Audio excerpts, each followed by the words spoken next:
On the 23rd of August, 1305, a Scottish farmer's son was dragged naked through the streets of London behind a horse, and what the English crown did to him next was so savage that even his own executioners had a name for it. Braveheart showed you a sword. It never showed you this. The man before the myth.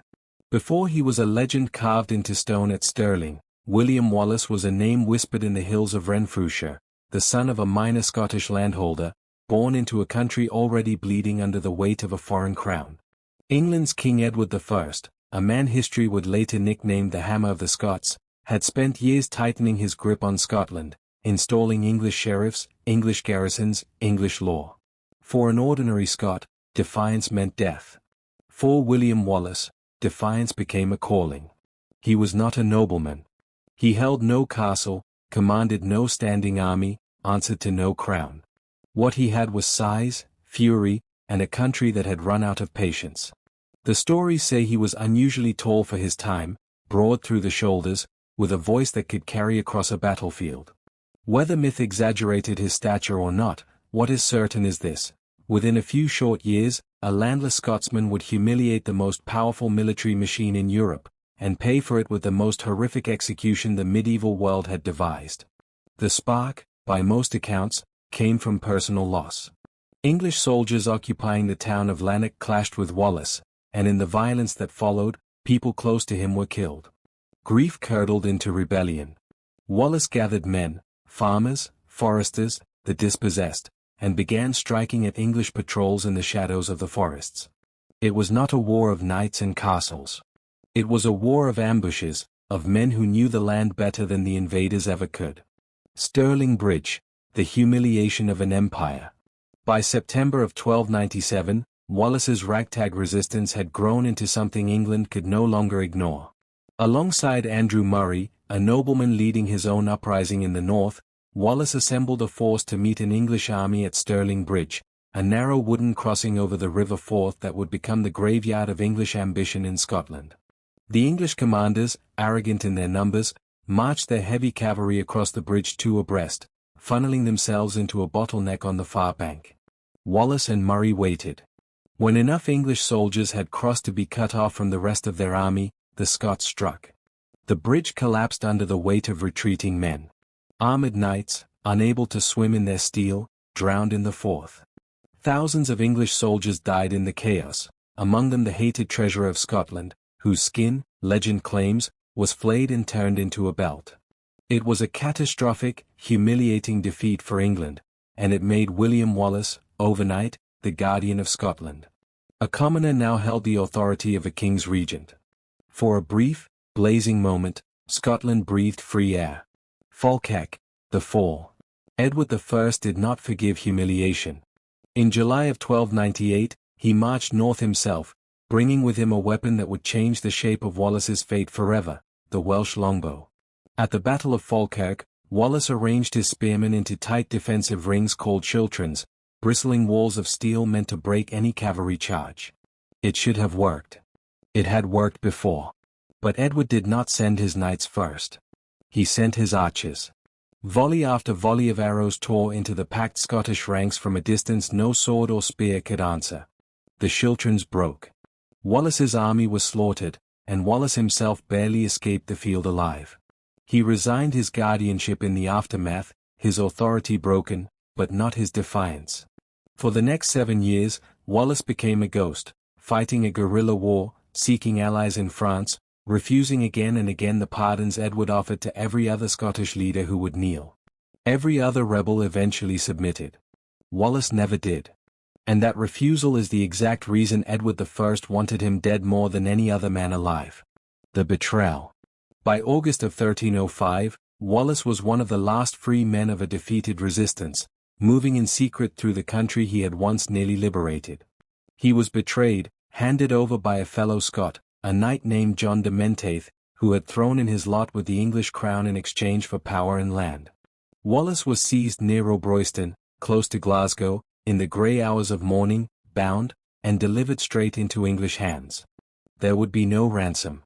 No exchange. No mercy. Edward I had waited 7 years for this moment, and he intended to make an example so absolute that no Scot would ever dream of resistance again. The journey south. What followed was not simply a journey to trial, it was the beginning of the punishment itself. Wallace was bound hand and foot and marched nearly 400 miles south, from Scotland to London, a slow, grinding, public procession of humiliation. Villagers watched him pass in chains. There was no pretense that this man would receive justice. Everyone, Wallace included, understood exactly where this road ended. He arrived in London and was taken directly to Westminster Hall, the seat of English royal power, on the 23rd of August, 1305. There, seated beneath a crown of thorns mockingly placed on his head by his captors, Wallace stood trial for treason. The trial that was never a trial. The charge was treason against King Edward I of England. Wallace's answer was simple, and in its own way, devastating. He could not be a traitor to a king he had never sworn allegiance to. He had never bent the knee. He had never pledged fealty. By the very definitions of feudal law, treason required loyalty first betrayed, and Wallace had given England none to betray. It did not matter.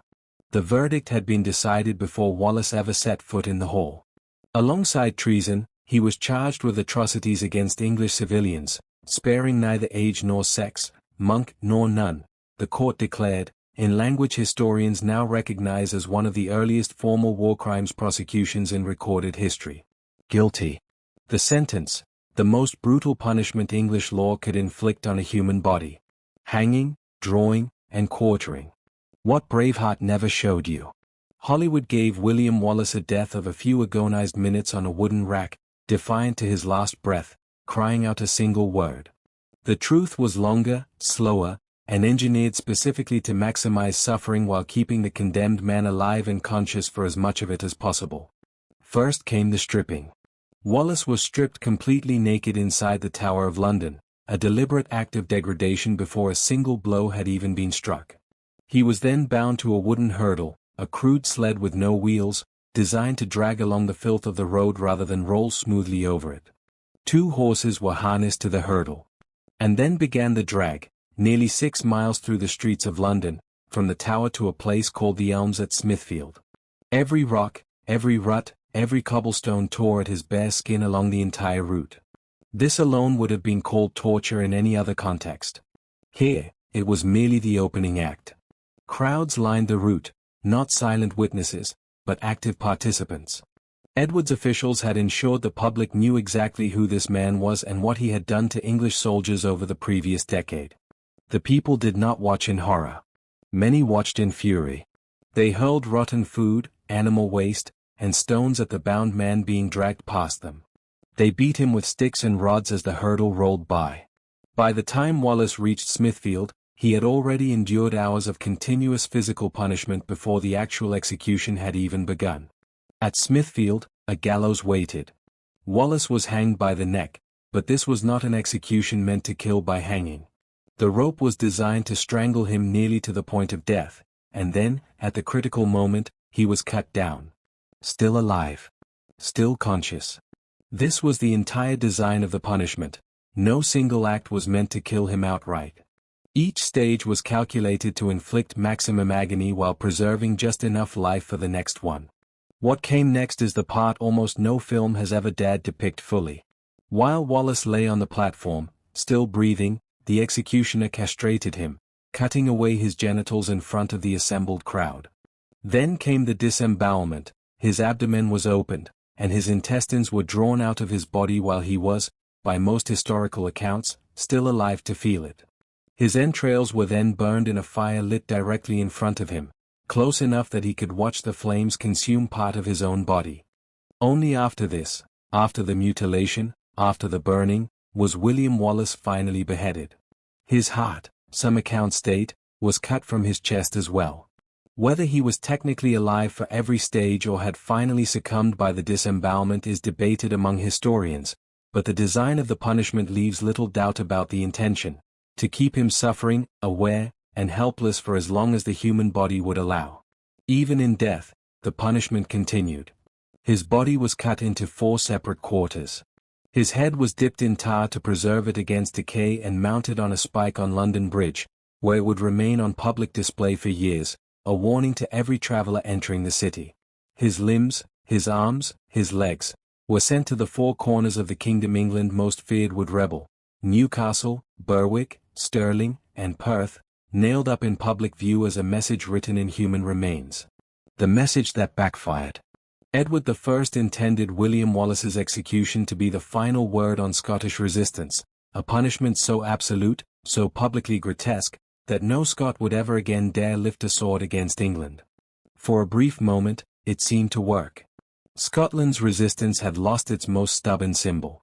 But history rarely obeys the intentions of kings. Instead of extinguishing the fire, Edward had turned William Wallace into something far more dangerous than a rebel commander, a martyr. Word of the execution's brutality spread through Scotland not as a warning, but as an outrage.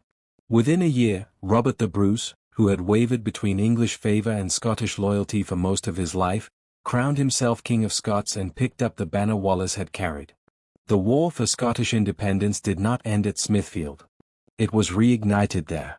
9 years later, at Bannockburn, Robert the Bruce would deliver Scotland's most decisive victory over England, a victory built, in no small part, on the memory of what had been done to the man dragged through London streets in chains. The man who outlived his own murder. Today, William Wallace has no grave. There was never a body left whole enough to bury. What he left instead was a name that outlasted every stone monument raised in his honor and every king who tried to erase him. The National Wallace Monument now stands over Stirling, near the very battlefield where a landless Scotsman once broke an army twice his size. Statues bear his likeness at the gates of Edinburgh Castle. His name is sung in Scottish anthems written centuries after his death. Edward I wanted the world to remember William Wallace as a warning.